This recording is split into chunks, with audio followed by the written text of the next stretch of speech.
Zimbabwe cash crisis worse. Talking about Venezuela once again. Systemic important thanks. They removed the 1,000 called monetary awareness. Hey there, hope all is well. Back at you today with another RTD news update. And as you can tell from today's title, Universal Basic Income to go mainstream in 2018. I'm going to cover about 7 or so articles dealing with UBI in Europe, as well as some possible legislation here in the United States of America that politicians might look to propose as a way to counteract the crumbling welfare system we have in this country. But before I dive into that, tonight I'm going to have an RTD live talk where you yourself get a chance to call in and share your thoughts on matters such as this, and also answer that question above my head in regards to this UBI, and is that something that you yourself might be interested in. As always, if you're new to RTD, I want to encourage you to click the subscribe button for more RTD news updates, RTD live talks, as well as interviews, as well as hit the notification tab to be informed of when this event tonight goes live, as well as other videos are released. And also, if you're new to RTD, I want to encourage you to visit the RTD University page, where I put together all my prior interviews, give you an idea of what it means to rethink the dollar, as well as to understand the importance of sound money as a way of diversifying yourself from a fiat currency debt-based monetary system. And so without further ado, let's dive into today's articles. So the very first article here is from futurism.com, and it says, experts say basic income could reach mainstream politics in 2018. The next one here is from The Guardian, and it says, money for nothing is Finland's universal basic income. Trial too good to be true. Next one here is from wired.co.uk. It says, stop working. Universal basic income is ready to go mainstream. The next one here is from the Business Insider. It says, basic income experts predicts an important milestone for free money in 2018. The next one here is from basicincome.org, and it says, international McKinsey report identifies basic income as a potential response to automation. Next one here is from a blog, and it has to do with the idea of, do we still need to earn a living? An argument for the guaranteed basic income. And then the very last one here is from theworldcrunch.com, and it says, universal basic income, 5 experiments from around the world. So as always, I'm going to just cover these on the surface, try to skim through them, give you a little bit of details. But other than that, I want to encourage you to take the time for yourself to click the links below so that you can find out more about some of the content for yourself. Just want to skim the surface. And as always, if you find this subject matter to be important, I want to encourage you to share it with your family and friends so they can get an idea of what's developing around them and what plans are already in place for them that they're not even aware of. So let's dive to the very first one. So here we have an article from Futurism that says, experts say basic income could reach mainstream politics in 2018. And so I actually highlighted a few things here, so I'll skim through it briefly. But just to give an idea what the very first sentence is talking about, it says, though not new, the concept of universal basic income, a system in which all people, regardless of occupation, demographics, social standing, education, or other external factors, receive a basic income. And then go down a little bit more, the meat of the article. It says, remember, basic income is not one idea. It's a direction of thought. Rutger Bregman, a Dutch historian and basic income advocate, told Business Insider, says we can make our current welfare state more basic income-ish in many ways. And there are lots of politicians, mainly on the left, who are in favor of this direction. And then it talks about it going mainstream, how there's been legislation passed in Hawaii, Stockton, California, and then in Kenya, there are some things happening. And then here's he's quoted as saying, I think interest will continue to grow. I don't think we'll see meaningful policy progress this year. Sam Altman, president of startup accelerator Y Combinator and a proponent of UBI, told Business Insider. But I think it's getting into people's minds in a way that is good and different than communism. And gradually people are getting more open to the idea. So the idea that more people are being introduced to the concept of UBI, so just by it being suggested right here, gives people something to think about. When times are difficult, rather, that's more likely when people will say, hey, you can't find a job or things are tough. Let me go ahead and get some of this extra money or this free money, as it will be labeled as. And so it makes it that much more willing for people to accept the idea of a universal basic income.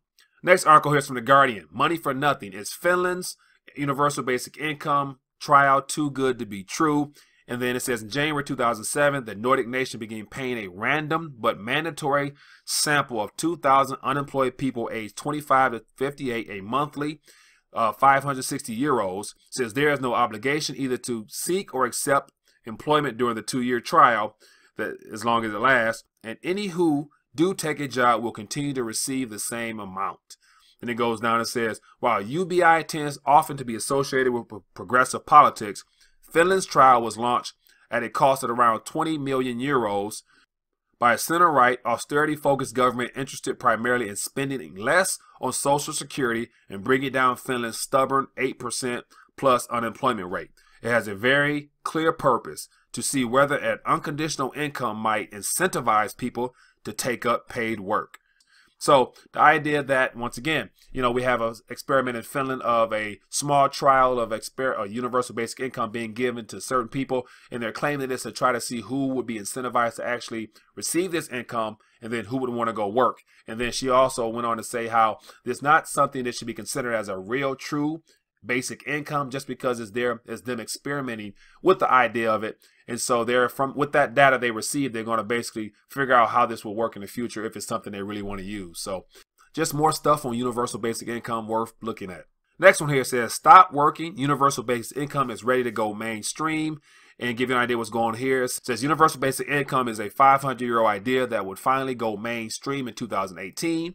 Invented by Sir Thomas More in Utopia in his 1516 No Place Imagining of the Perfect Society. UBI is the idea that the government should provide all its citizens with a living wage, irrespective of whether they work or not. It says, so why is this rather kooky 500-year-old idea about to go mainstream? The answer, as with everything else these days, is smart technology. So the whole idea of automation. Then he goes on to say climate change is the greatest technological issue of our age. It says that much cited white paper, 2 Oxford economists predict 47% of jobs in the U.S. will be at risk over the next 20 years. It says thus the renaissance of the idea that the government should provide all citizens with a living wage. So once again, the idea that automation as well as climate change, as he wanted to point at, and the idea that the smart technology are going to be reasons why UBI will become a more mainstream topic. Next one here says, basic income experts predict an important milestone for free money in 2018. It says advocates for universal basic income expect the idea to become politically mainstream in 2018. It says politicians have already started proposing trials for their cities and states.